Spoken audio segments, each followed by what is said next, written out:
नमस्कार, मैं हूं भूपेन साहू। आप देख रहे हैं प्रखर टीवी। प्रखर टीवी धमतरी एवं जिले की सभी खबरों को आप तक पहुंचाता है। तो इस वक्त की क्या खास खबर है, आइए जानते हैं।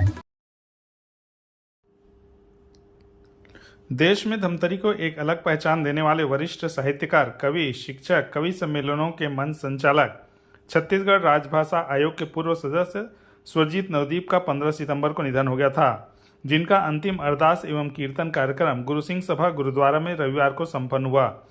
पहले कीर्तन होने के बाद श्रद्धांजलि सभा हुई। हरजिंदर सिंह छाबड़ा ने उनका परिचय देते हुए कार्यक्रम का संचालन किया। गुरु सिंह सभा के सचिव जसपाल सिंह छाबड़ा, उपाध्यक्ष गुरप्रीत सिंह सिंह ने समाज की ओर से श्रद्धांजलि दी। इस दौरान ब्रह्म कुमारी विश्वविद्यालय की सरिता बहन, पूर्व विधायक गुरमुख सिंह होरा, सर्व समाज के अध्यक्ष दीपक लकोटिया, विधायक ओंकार साहू, महापौर रामू रोहरा, कामिनी कौशिक, निर्मल बरड़िया ने भी उन्हें श्रद्धांजलि दी। इस दौरान हरजिंदर सिंह छाबड़ा ने नालंदा परिसर का नाम स्वर्गीय नवदीप सर के नाम पर रखने की मांग की, जिस पर तत्काल महापौर रामू रोहरा ने घोषणा कर दी, जिसका समर्थन विधायक ने भी किया है। इस दौरान प्रखर समाचार के दीपक लकोटिया ने उनको याद करते हुए कहा कि छत्तीसगढ़ व हिंदी मंचों पर कुशल मंच संचालक के रूप में अपनी कला का प्रदर्शन कर देश में ख्याति अर्जित की थी। उनके संचालन में देश के नामी गिरामी कवि ने पाठ किया। उनकी लेखनी, हास्य की सहज शैली, समाज की जटिलताओं पर व्यंग्यात्मक टिप्पणी और मंची उपस्थिति ने उन्हें प्रदेश में एक विशिष्ट पहचान दी थी। वैसे ही प्रखर समाचार के प्रथम स्थापना दिवस कवि सम्मेलन उनके संचालन से शुरू, जो कि 35 वर्षों तक लगातार सतत चलता रहा। वाहिगुरु जी का खालसा, वाहिगुरु जी की जय। आज हम सभी हमारे धमतरी शहर के परम विभूति, परम श्रद्धेय महान कवि, साहित्यकार, शिक्षक, समाज सेवी, जिन्होंने अपना पुराना चोला, पुराना शरीर 15 सितंबर को त्याग कर परम पिता परमात्मा की गोद में अपना स्थान लिया। आप सब जानते हो कि शरीर नश्वर है और नश्वर शरीर एक दिन छोड़ना ही होता है। कहते हैं जो भी यहाँ आता है उसको जाना ही पड़ता, न कोई ठहरा यहाँ, न कोई ठहर सकता है। जो आया है उसको जाना है। जन्म और मृत्यु एक ही सिक्के के दो पहलू हैं। इसलिए कहते हैं कि ऐसी घड़ी में हमारे साथ हमारे कर्म में जानती है, बाकी सब कुछ तो छोड़ना ही है। इसलिए ईश्वर की जितनी भी हम आराधना करते हैं वो हमारी कमाई है। श्वास हर जिंदगी घटती ही रहती है।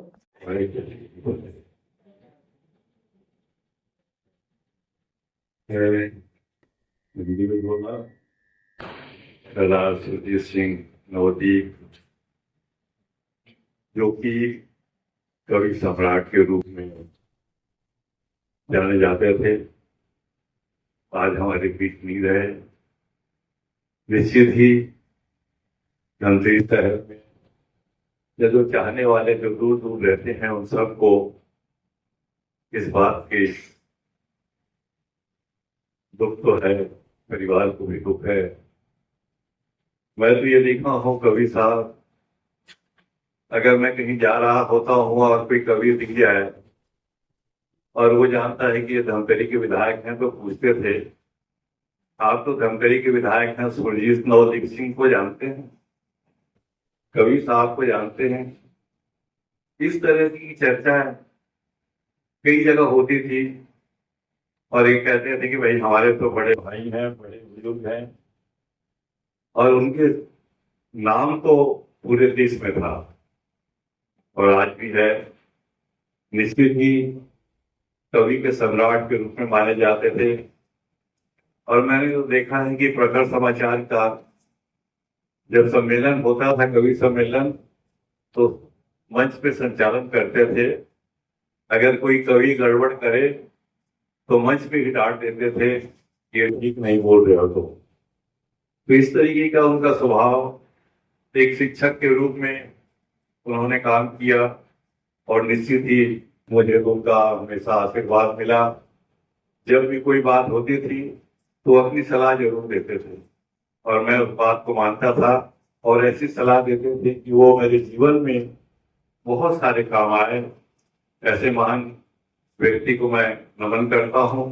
अपने और अपने परिवार की तरफ से कांग्रेस पार्टी के उपाध्यक्ष होने के नाते मैं कांग्रेस पार्टी की तरफ से अपने सभी के तरफ से श्रद्धांजलि अर्पित करता हूँ।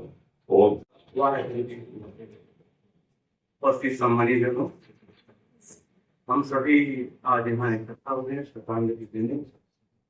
परम श्रद्धेय उदित नवोदित, एक ऐसा नाम जिसने अपना पूरा जीवन समर्पित कर दिया। सेवा भावना से काम करते करते उन्हें पता भी नहीं चला कब वो बुजुर्ग हो गए और हमें भी पता नहीं चला कि उदित नवोदित हमारे किसी चले गए। जिस दिन सुना उस दिन शॉक लगा एकदम। 3 महीना पूर्व जब मैं इंदौर में कवि सम्मेलन में गया था तो मुझसे मेरा जब परिचय किया कि धमतरी के महापौर रामू अरोड़ा जी यहाँ उपस्थित हैं, तो मंच पे बैठे कवियों ने कहा, आप उदित नवोदित जी के धमतरी वाले हैं? हाँ। इतना गर्व महसूस हुआ कि एक ऐसी शख्सियत जिनके नाम से धमतरी की पहचान, धमतरी नाम आया तो परम श्रद्धेय सुरजीत नवोदित का नाम आया।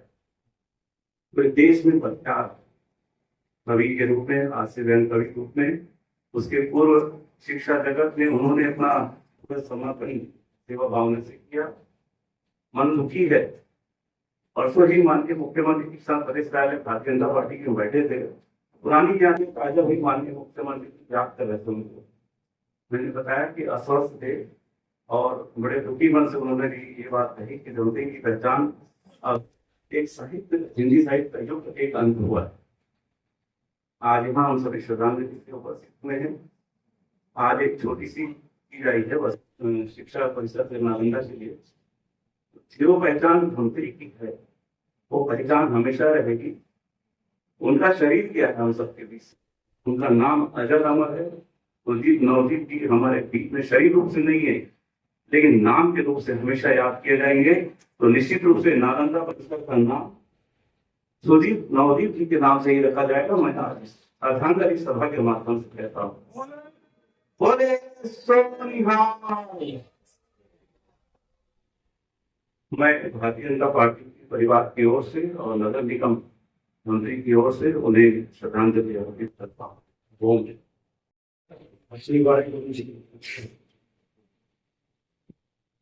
श्रद्धेय श्री सुरजीत नवोदित,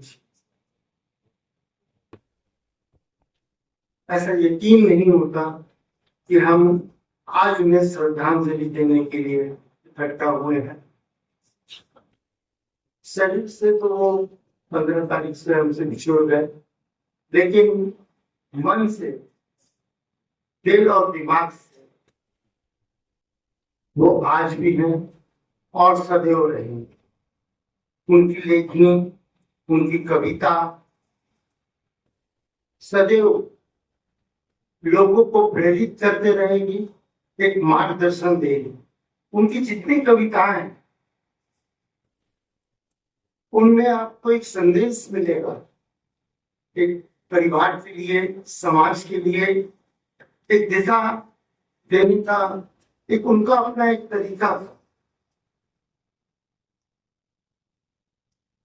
पूरे देश में लाल किला से लेकर हिंदुस्तान के जितने बड़े मंच हैं उन सभी मंचों पर करीबन उन्होंने मंच संचालन भी किया, कविता पाठ भी किया और धमतरी का नाम हर जगह उन्होंने रोशन किया। पूरे शब्द तो मैं कह नहीं सकता, शायद अपने जीवन में पहली बार मैं लिखा हुआ पढ़ रहा हूं।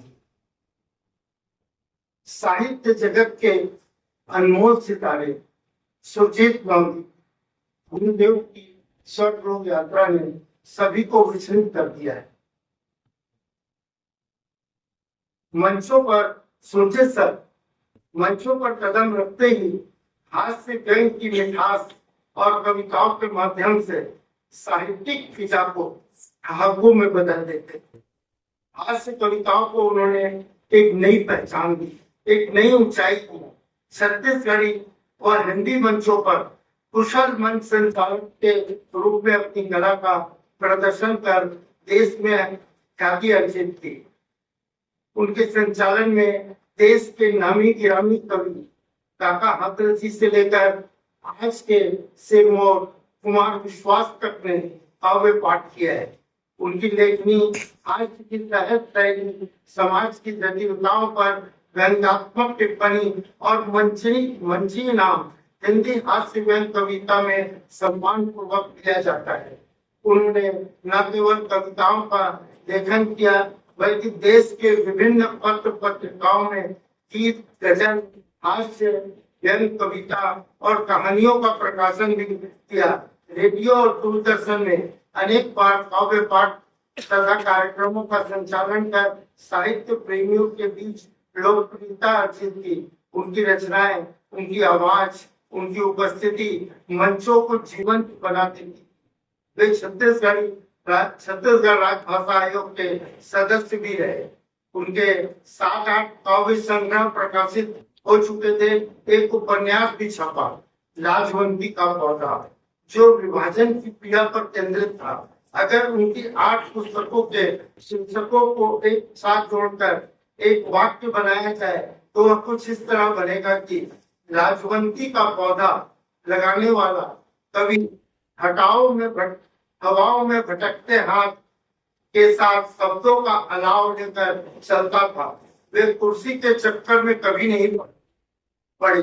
उनके आंसू हंसाते थे और समाज से पूछते थे कि आखिर रावण कब मरेगा।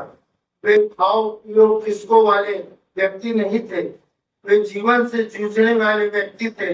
इसलिए अच्छे कवि भी थे, अच्छे संचालक भी।